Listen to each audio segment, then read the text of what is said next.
ഞാൻ ഇതിന് പൈസയിട്ട് ഞാൻ ഒത്തിരി പ്രാവശ്യം 2-3 സ്ഥലത്ത് നമ്മൾ സംസാരിച്ചിട്ടുണ്ട്. നമ്മൾ പഞ്ചഭൂതങ്ങളെ കൊണ്ടാണ് നമ്മളെല്ലാം നിർമ്മിച്ചിരിക്കുന്നത്. നമ്മുടെ തോട്ട്സും ഫീലിങ്സും പോലുള്ള ഈ പഞ്ചഭൂത എലമെൻറ്റ്സ് ആയിട്ട് നമുക്ക് ബന്ധപ്പെട്ട് അങ്ങനെ ഇത് ചെയ്താലും ഇതെല്ലാം അനുഭവിക്കുന്ന ഒരാളുണ്ടല്ലോ, ഈ ഞാനെന്ന് പറയുന്ന ആൾ. അത് ശരിക്കും എന്താണ്? അത് ആത്മാവാണോ? നമുക്കങ്ങനെ എൻ്റെ ഒരു ആത്മാവാണല്ലോ കാറ്റഗറൈസ് ചെയ്യാൻ. ആത്മാവ് ഒരു ശരീരം എടുത്ത് പ്രാരബ്ധം അനുഭവിച്ച് തീർക്കുകയല്ലേ. പഞ്ചഭൂതാത്മകമായിട്ടുള്ള ശരീരമെടുത്ത് പഞ്ചഭൂതങ്ങളിൽ കൂടെ തന്നിലേക്ക് വരികയും തന്നിൽ നിന്ന് പുറത്തേക്ക് പോവുകയും ചെയ്യുന്ന അനുഭവങ്ങളിൽ കൂടെ മറ്റുള്ളവർക്ക് ഉണ്ടാക്കി കൊടുക്കണ കൂടെ അനുഭവിച്ച് തീർക്കുകയാണ് ചെയ്യണത്. നോവർ എന്ന് പറയണത് ആത്മാവാണ്. ഇതെല്ലാം ക്യാരി ഫോർവേഡ് ചെയ്ത് കൊണ്ടുപോകുന്ന ഒരാളും, അതായത് പാസ്റ്റ് പ്രസൻറ്റ്. പാസ്റ്റും പ്രസൻറ്റും. ആത്മാവിന് ശരിക്കും പാസ്റ്റും പ്രസൻറ്റും ഫ്യൂച്ചറും ഇല്ല. ആത്മാവ് പഞ്ചഭൂതാത്മകമായിട്ടുള്ളൊരു ശരീരം എടുക്കുമ്പോഴാണ് ആത്മാവ് ടൈമിൻ്റെ കീഴിൽ വരുന്നത്. കാലത്തിൻ്റെ കീഴിൽ വരുന്നത് എപ്പോഴും പഞ്ചഭൂതാത്മകമായിട്ടുള്ളൊരു ശരീരം എടുക്കുമ്പോൾ മാത്രമാണ്. ഏത് വസ്തു ഉണ്ടായി, നിലനിന്നു, ഇല്ലാതായി എന്ന് പറയുമ്പോഴാണ് അവിടെയാണ് സമയത്തിൻ്റെ കൺസെപ്റ്റ് വരുന്നത്. പക്ഷേ ഇതിനെ മറികടന്നാൽ, ഈ പഞ്ചഭൂതാത്മകമായിട്ടുള്ള ശരീരത്തിൻ്റെ ലിമിറ്റേഷൻസിനെ മറികടന്നാൽ അത് കാലദേശ അവധികൾ ഇല്ലാത്തതായിട്ട് മാറും. സമയത്തിൻ്റെ അപ്പുറത്ത് അത് ഇരിക്കുന്ന സ്ഥലം വിഷയമല്ല. കാലദേശ സ്പേസും ഇല്ല, ടൈമും ഇല്ല. പക്ഷെ നമ്മൾ ഈ ജന്മം എടുക്കുന്നത് എന്തെങ്കിലും ബാക്കി അത് പ്രാരബ്ധ കർമാദികൾ നമ്മൾ അനുഭവിക്കാനാണ്. അതെ, പക്ഷെ ആത്മാവ്, കോർ ആത്മാവ് ഇതിൻ്റെ ഒക്കെ അപ്പുറത്ത് നിൽക്കുന്ന ഒരു വസ്തുവാണ്. അതിനെ പഞ്ചഭൂതങ്ങൾ സ്വാധീനിക്കുന്നില്ല, ഒരു തരത്തിൽ സ്വാധീനിക്കുന്നില്ല. പഞ്ചഭൂതങ്ങളിലേക്ക് കടക്കുമ്പോൾ ഓട്ടോമാറ്റിക്കലി അത് സമയത്തിനും കാലത്തിൻ്റെ അടിമപ്പെട്ടിട്ടാണ് വരണത്. അതുകൊണ്ട് we are all slaves of time. നമ്മൾ കുഞ്ഞായിരിക്കുന്നു, വളരണു, വലുതാവണു, യങ്ങാവണു, മധ്യവയസ്സ് വരണു, വാർദ്ധക്യം വരണു, മരിച്ചു പോകുന്നു. ഈ ചക്രത്തിലേക്ക് വരാൻ കാരണം പഞ്ചഭൂതത്തിൻ്റെ സൈക്കിളിൽ കയറിയോണ്ടാണ്. പഞ്ചഭൂതത്തിൻ്റെ സൈക്കിളിൽ കയറിയില്ലെങ്കിൽ ഈ പ്രശ്നമില്ല. അപ്പോൾ ഈ പഞ്ചഭൂതത്തിൻ്റെ സൈക്കിളിൽ ഇരിക്കുന്നതിനെയാണ് ലോകജീവിതം. അതിന് സ്ഥിരതയില്ല. അതുകൊണ്ടാണ് അതിനെ മായ എന്ന് വിളിക്കുന്നത്.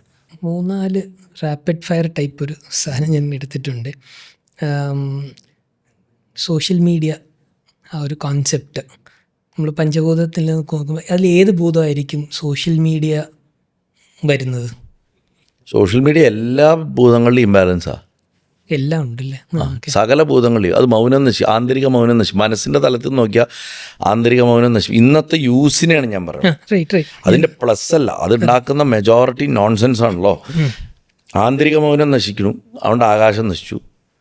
വലിയ അൺവാണ്ടഡ് ചലനങ്ങൾ ഉണ്ടാക്കണം. ആരാൻ്റെ ജീവിതം കണ്ടിട്ട് അതിലേക്ക് എത്തി നോക്കാനുള്ള ടെൻഡൻസി അവനവൻ്റെ ജീവിതത്തിൽ ഇതില്ലല്ലോ അതില്ലല്ലോ തോന്നിപ്പിക്കുന്നതുകൊണ്ട് അത് വായുവിനെ നശിപ്പിച്ചു. ആവശ്യമില്ലാത്ത കാമോദ്ദീപനവും ആർത്തിയും പലതും ഭക്ഷണത്തിലും ഒക്കെ, ഈ ട്രാവൽ ബ്ലോഗുകളിലും അതും ഇതും ഫുഡ് ബ്ലോഗും പിന്നെ ഈ സെക്ഷൽ കണ്ടൻറ്റും കണ്ടിട്ട് അഗ്നി ഉദ്ദീപിപ്പിക്കുന്നു നെഗറ്റീവ് സെൻസിൽ. ആശയങ്ങളുടെ ഒഴുകുന്ന നല്ല ചിന്തകളില്ലാണ്ട് ഒരു റീല് അതിനെക്കുറിച്ച് ചിന്തിക്കുമ്പോൾ അതുമായിട്ട് യാതൊരു ബന്ധമില്ലാത്ത അടുത്ത റീല്, പിന്നെ അതുമായിട്ട് ബന്ധമില്ലാത്ത അടുത്ത റീല് വരുമ്പോൾ ജീവിതത്തിൻ്റെ ആ ചിന്തയുടെ മനസ്സിൻ്റെ സുഗമമായിട്ടുള്ള ഒഴുക്കിനെ ഇല്ലാണ്ടാക്കണു, ക്ലാരിറ്റി ഇല്ലാണ്ടാക്കണു. അവസാനം എന്താണെന്ന് വെച്ച് കഴിഞ്ഞാൽ ഈ പറയുന്ന ലൈഫ് സ്റ്റൈല് ഇത് ദൈനംദിനം ആലോചിച്ചുണ്ടാക്കുന്ന ഫാറ്റീഗ് കൊണ്ട് പൃഥ്വിതത്വം നശിച്ചു പോകും. 5 എലമെൻറ്റ് നശിക്കുന്നുണ്ട്. അത് എന്ത് വെച്ചാൽ സോഷ്യൽ മീഡിയയുടെ പ്രശ്നമല്ല, അത് നമ്മൾ ഉപയോഗിക്കുന്ന രീതിയുടെ പ്രശ്നമാണ്. ആർട്ടിഫിഷ്യൽ ഇൻ്റലിജൻസ് ഇപ്പം ഞാൻ പഠിക്കാനായിട്ട് നന്നായിട്ട് ഉപയോഗിക്കാവുന്ന ആൾക്കാരുണ്ട്. വ്യക്തിപരമായിട്ട് എന്നെ സംബന്ധിച്ചിടത്തോളം എനിക്ക് സോഷ്യൽ മീഡിയ ആണെങ്കിലും അല്ലെങ്കിൽ ഞാൻ ഈ ഫോൺ എന്ന് പറയുന്നത് എന്നെ സംബന്ധിച്ചിടത്തോളം ഒരു സ്റ്റഡി ടൂളാണ്. എൻ്റെ വർക്കിൻ്റെ ഏറ്റവും വലിയ ടൂളാണ്. ഞാൻ ഓഫീസ് കാര്യങ്ങൾ നിയന്ത്രിക്കുക. അപ്പോൾ അതുകൊണ്ട് എനിക്കിത് വളരെ പ്രധാനമായിട്ട് പറ്റുന്നത് അതുകൊണ്ടാണ്. എന്നാൽ ഏത് നിമിഷം വേണമെങ്കിൽ എനിക്കത് കളയാൻ പറ്റും. ഞാൻ അറ്റാച്ച്ഡ് അല്ല അതിനോട്. ഇപ്പോൾ ഈ ഫോൺ ഒരു 5000 തവണ നിലത്ത് വീണ് പൊട്ടിയിട്ടുണ്ട്, പല ക്രാക്ക് കാര്യങ്ങൾ. അതിനെക്കുറിച്ച് ബോധേഡാവുക ഒരു ഡിവൈസ് എന്നുള്ളതിൻ്റെ അപ്പുറത്തേക്ക് എൻ്റെ ക്ലാരിറ്റിയോട് കൂടിയുള്ള ജീവിതത്തിന് സഹായിക്കുന്നൊരു ഘടകം എന്നുള്ളതിലുപരി ഒരു പ്രധാന ടൂൾ എന്നുള്ളതിൻ്റെ അപ്പുറത്തേക്ക് എന്നെ ക്ലാരിറ്റിയോടെ ജീവിക്കാൻ സഹായിക്കുന്ന ആകെ ഇതാണെന്നുള്ളതെന്ന് ഞാൻ മാറി. അപ്പോൾ ആ ഒട്ടൽ നമുക്ക് വരാത്തിടത്തോളം കുഴപ്പമില്ല. അതുകൊണ്ട് നമ്മളിത് എങ്ങനെ ഉപയോഗിക്കണമെന്നുള്ളതനുസരിച്ചിട്ടാണ്. ഇപ്പം ഞാനിപ്പോൾ ഈ പറഞ്ഞ സോഷ്യൽ മീഡിയയുടെ ഈ 5 എലമെൻറ്റുകളിൽ നശിപ്പിക്കണമെന്ന് പറഞ്ഞത് നമ്മളതിനെ ഉപയോഗിക്കുന്ന രീതിയിലുള്ള പ്രശ്നമാണ്.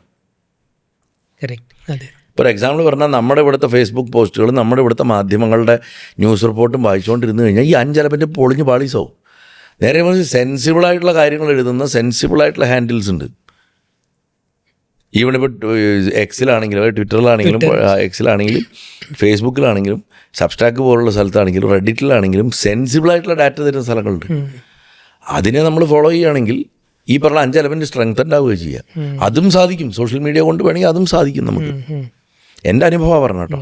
പക്ഷെ അത് ജനറലി വളരെ തുലം വിരളാണ്. അതെ അതെ അതെ. ഒരു ലീഡർ ആയിട്ട് നമ്മൾ കാണുന്ന ആൾക്കാർക്ക് ഇതിലേതായിരിക്കണം ഏറ്റവും കൂടുതൽ ഇൻഫ്ലുവൻസ് ചെയ്യേണ്ടത്? ബാലൻസ് ആയിരിക്കും, 5 എലമെൻറ്റും വേണം, ഒരേപോലെ വേണം. 5 എലമെൻറ്റും വേണം. കാരണം എന്ന് വെച്ച് കഴിഞ്ഞാൽ ഒരു ഇൻറ്റേർണൽ സൈലൻസ് ഇല്ലെങ്കിൽ അവർ മെൻ്റലി തകർന്നു പോകും. കാരണം ലീഡേഴ്സിന് മെൻ്റൽ പ്രഷർ കൂടുതലായിരിക്കും. അവർ നോയ്സുകളുടെ നടുക്കണം, എന്നും ആൾക്കൂട്ടങ്ങളുടെ നടുക്കായിരിക്കും. അവർക്ക് ആന്തരികമായിട്ടൊരു സൈലൻസ് ഇല്ലെങ്കിൽ അവർ തകർന്നു പോകും. അവർക്ക് കൃത്യമായിട്ടുള്ള ചിന്തകൾ സ്ട്രക്ചേർഡായിട്ട് വന്നില്ലെങ്കിൽ അവരുടെ വായു വിഷയവും അവരുടെ പ്രാണശക്തിയെ പോലും അത് ബാധിക്കും.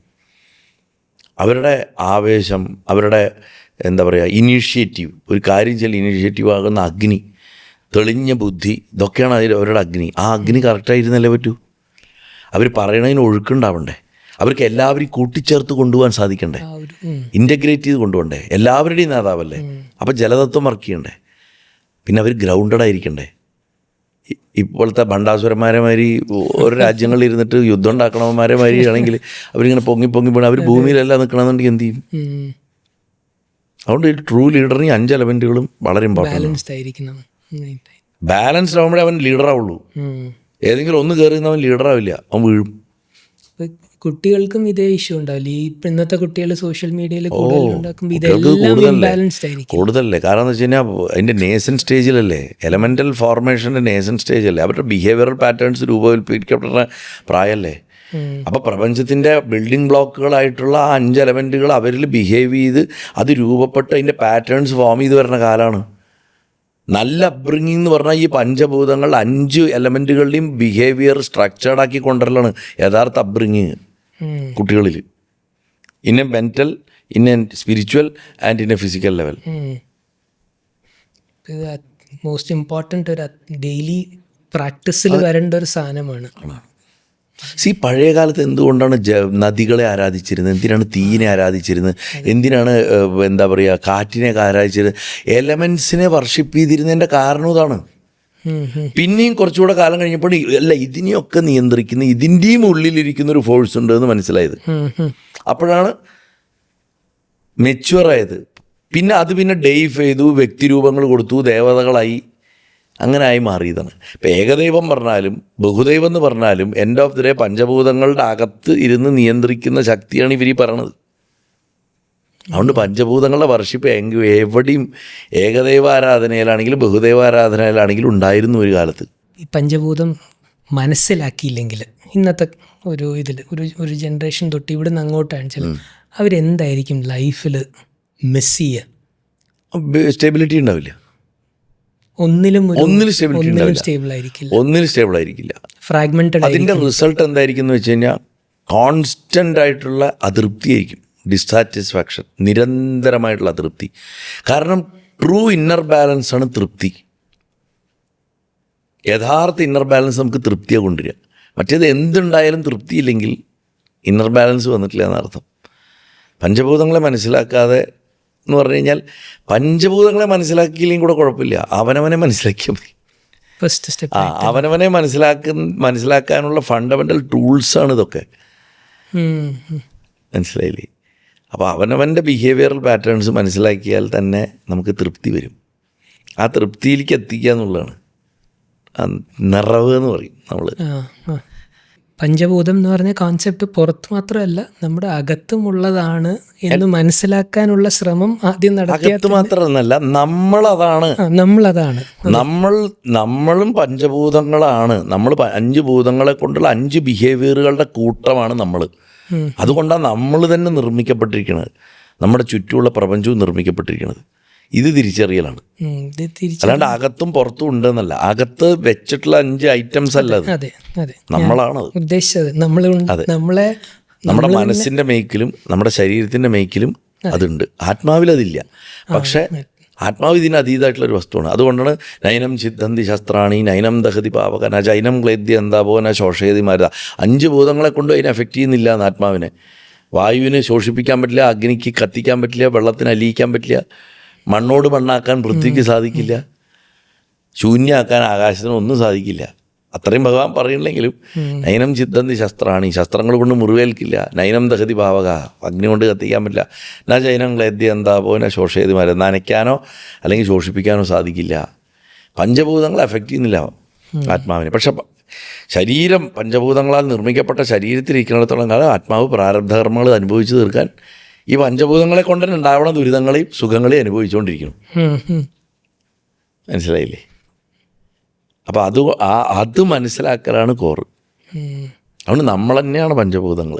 പഞ്ചഭൂതങ്ങളാലാണ് നമ്മളുണ്ടായിട്ടുള്ളത്. നമ്മുടെ ഐഡൻറ്റിറ്റി പോലും, നമ്മുടെ മനസ്സിൻ്റെ മേക്ക് പോലും, നമ്മുടെ വീരത, നമ്മുടെ ഭീരുത്വം, നമ്മുടെ കാമം, നമ്മുടെ കാമമില്ലായ്മ, നമ്മുടെ എന്താ പറയുക ആഗ്രഹമില്ലായ്മ, നമ്മുടെ വിശപ്പില്ലായ്മ, നമ്മുടെ തെളിച്ചമില്ലായ്മ, നമ്മുടെ ബുദ്ധിയില്ലായ്മ, എന്തും പഞ്ചഭൂതങ്ങളാണ്. നമ്മുടെ ശാന്തത, നമ്മുടെ മനസ്സിൻ്റെ ഇളകിമറിച്ചിലുകൾ, നമ്മുടെ ഫ്രസ്ട്രേഷൻസ്, നമ്മുടെ കാംനെസ്, നമ്മുടെ അത്യാഗ്രഹങ്ങൾ, നമ്മുടെ മിതമായ ആഗ്രഹങ്ങൾ, എന്തും ഈ ഭൂത ബിഹേവിയറിനെ ബേസ് ചെയ്തിട്ടാണ് നിൽക്കുന്നത്. ഇത് മനസ്സിലാക്കിയാൽ ലൈഫ് മനസ്സിലാവും. ഈ 5 എലമെൻറ്റ്സിനെ മനസ്സിലാക്കിയ ലൈഫ് മനസ്സിലാവും. എല്ലാ പ്രാചീനമായിട്ടുള്ള വർഷിപ്പുകളുടെ അടിസ്ഥാനത്തിൽ ഈ 5 എലമെൻറ്റുകളുടെ സ്വാധീനവും കാണാം. ആ ഡയറക്റ്റായിട്ടുള്ള എലമെൻ്റൽ വർഷിപ്പ് വിട്ടിട്ട് പോലും പിന്നീട് രൂപമുള്ള ദേവതകളിലേക്ക് വന്നിട്ട് പോലും ആ സ്വഭാവങ്ങൾ കൊടുത്തിട്ടുണ്ട്. ശിവൻ അഗ്നി പോലെ, വിഷ്ണു കടൽ പോലെ, നോക്കൂ അല്ലേ, ദേവി വനങ്ങൾ പോലെ. അതുകൊണ്ടല്ലേ വനദുർഗ എന്നൊക്കെ നമ്മൾ പറയണത്. പ്രകൃതിയുടെ എല്ലാ എലമെൻറ്റുകളെയും കൊണ്ടുവന്നിരിക്കുകയാണ് ഓരോ സ്ഥലത്ത്. ശിവനെ തന്നെ ആകാശമായിട്ട്, ആകാശലിംഗം, വായുലിംഗം, അഗ്നിലിംഗം, ജലലിംഗം, അഥവാ അപ്പുലിംഗം, പിന്നെ ഇതും പൃഥ്വിലിംഗം, ഇതെല്ലാം കൂടെ ചേർത്തിട്ട് ഭൂതലിംഗം, ഇതെല്ലാം ചേർത്തിട്ടാണ് ഭൂതലിംഗം. Thank you sir. ഒരുപാട് സന്തോഷം. ഒത്തിരി കാര്യങ്ങൾ. എനിക്കും വളരെ സന്തോഷം. കാരണം എനിക്കും വ്യക്തിപരമായിട്ട് ഇതൊരു സെൽഫ് സ്റ്റഡിയാണ്, ഓർത്തെടുക്കുകയല്ലേ നമ്മൾ. അപ്പോൾ ഇങ്ങനെ നമുക്ക് ഇങ്ങനെയൊക്കെ പറയാൻ സാധിക്കുക എന്ന് പറയുമ്പോൾ തന്നെ ഒരു സന്തോഷമാണ്. അതൊക്കെ ഭഗവാന്റെ അനുഗ്രഹം, അതുകൊണ്ടാണ് സാധിക്കുന്നത്. അപ്പോൾ അത് നമ്മുടെ ഉള്ളിലുള്ള എലമെൻറ്റുകളുടെ ഒരു ഓപ്റ്റിമം യൂസും കൂടിയാണല്ലോ ഇത്. ഞാൻ അതുകൊണ്ടാണ് ഞാൻ തുടക്കം പറഞ്ഞത്, ഒരു കൺഫ്യൂസ്ഡ് ഐഡിയനെ ഒരു ക്ലാരിറ്റി തരാൻ ഞാൻ ഏറ്റവും കൂടുതൽ കണ്ടിരിക്കുന്ന ശരത്തേട്ടൻ്റെ സെഷൻസിലും പ്രഭാഷണത്തിലുമാണ്. അപ്പോൾ ചില സാധനങ്ങളൊന്നും ഒന്നും മനസ്സിലാവാറില്ല.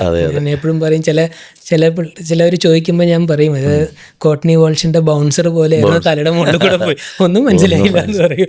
പക്ഷെ അതിലൊരു ക്ലാരിറ്റി കൊണ്ടുവരാൻ എനിക്ക് മെജോറിറ്റി ശരത്തേട്ടൻ്റെ സെഷൻസ് എന്ന് മനസ്സിലായിട്ടുണ്ടായിരുന്നു. അപ്പോൾ ഞാനെപ്പോഴും ചിന്തിക്കാറത്രേ ഉള്ളൂ, നമ്മുടെ മനസ്സിനെയും നമ്മുടെ ശരീരത്തിനെയും നമ്മൾ അബ്യൂസ് ചെയ്യുന്നു എന്ന് പറയുന്നത് വാസ്തവത്തിൽ പഞ്ചഭൂതങ്ങളെ അബ്യൂസ് ചെയ്യല.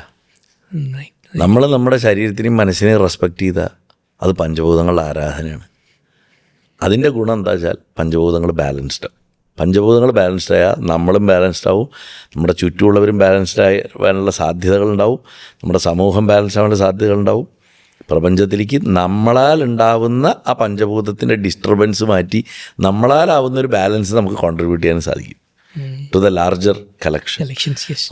അത് ഇതാണ് ശരിയായിട്ടുള്ള ജീവിതം. അതിനു വേണ്ടിയുള്ള പ്രാർത്ഥനയാണ്.